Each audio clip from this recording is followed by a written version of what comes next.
Mapagpalang araw po sa inyong lahat. Ngayon po ay araw ng Sabado, ika-18 ng Abril. Pakinggan po natin ngayon ang mabuting balita ng Panginoon. Pagbasa mula sa mga gawa ng mga apostol. Noong mga araw na iyon, dumarami na ang mga sumasampalataya at nagreklamo ang mga Helenista laban sa mga Hebreyo.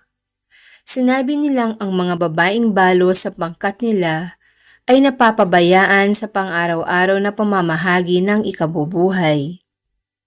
Kaya tinipon ng 12 ang buong kapulungan ng mga sumasampalataya at sinabi sa kanila, "Hindi namin dapat pabayaan ang pangangaral ng salita ng Diyos upang mangasiwa sa pamamahagi ng ikabubuhay. Kaya, mga kapatid, pumili kayo ng 7 lalaking kilala sa pagiging mabuti, matatalino at puspos ng Espiritu Santo, at ilalagay namin sila sa tungkuling ito. At iuukol naman namin ang buong panahon sa pananalangin at sa pangangaral ng salita." Nalugod ang buong kapulungan sa panukala ng mga apostol. Kaya't pinili nila si Esteban, isang lalaking matibay ang pananalig sa Diyos at puspos ng Espiritu Santo, at sina Felipe, Procoro, Nicanor, Timon, Parmenas, at Nicolas na taga-Antioquia, isang hentil na aakit sa Judaismo. Iniharap sila sa mga apostol. Sila'y ipinanalangin ng mga ito at pinatungan ng kamay. Patuloy na lumaganap ang salita ng Diyos, at ang sumasampalataya ay parami ng parami sa Jerusalem. At maging sa mga saserdote, marami ang sumampalataya. Ang salita ng Diyos. Salamat sa Diyos. Salmong tugunan. Poon, pag-asa ka namin, pag-ibig mo'y aming hiling. Lahat ng matuwid dapat na magsaya dahil sa ginawa ng Diyos sa kanila.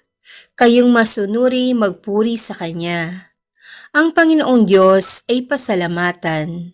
Tugtugin ng alpat, awit ay saliwan. Poon, pag-asa ka namin, pag-ibig mo'y aming hiling. Panginooy tapat sa Kanyang salita at maaasahan ang Kanyang ginawa. Minamahal niya ang gawang matapat, ang pag-ibig niya sa mundo'y laganap. Poon, pag-asa ka namin, pag-ibig mo'y aming hiling. Ang may takot sa Diyos at nagtitiwala sa Kanyang pag-ibig ay kinakalinga. Hindi babayaang sila ay mamatay, kahit magtatagutom sila'y binubuhay. Poon, pag-asa ka namin, pag-ibig mo'y aming hiling.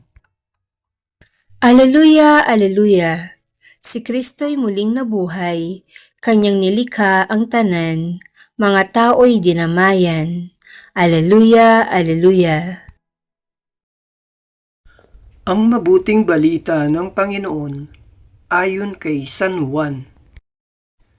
Nang nagtatakip silim na, ang mga alagad ay pumunta sa tabi ng lawa, sumakay sa bangka, patawid sa Capernaum. Madilim na'y wala pa si Jesus. Lumakas ang hangin at lumaki ang alon. Nang makagaod na sila ng mga 5 o 6 na kilometro, nakita nila si Jesus na lumalakad sa ibabaw ng tubig, palapit sa bangka, at sila'y natakot. Ngunit sinabi niya sa kanila, "Huwag kayong matakot, ako ito." Tuwang-tuwa nilang pinasakay si Jesus sa bangka at pagdakay, sumadsad ang bangka sa kanilang patutunguhan. Ang mabuting balita ng Panginoon. Pinupuri ka namin, Panginoong Hesukristo.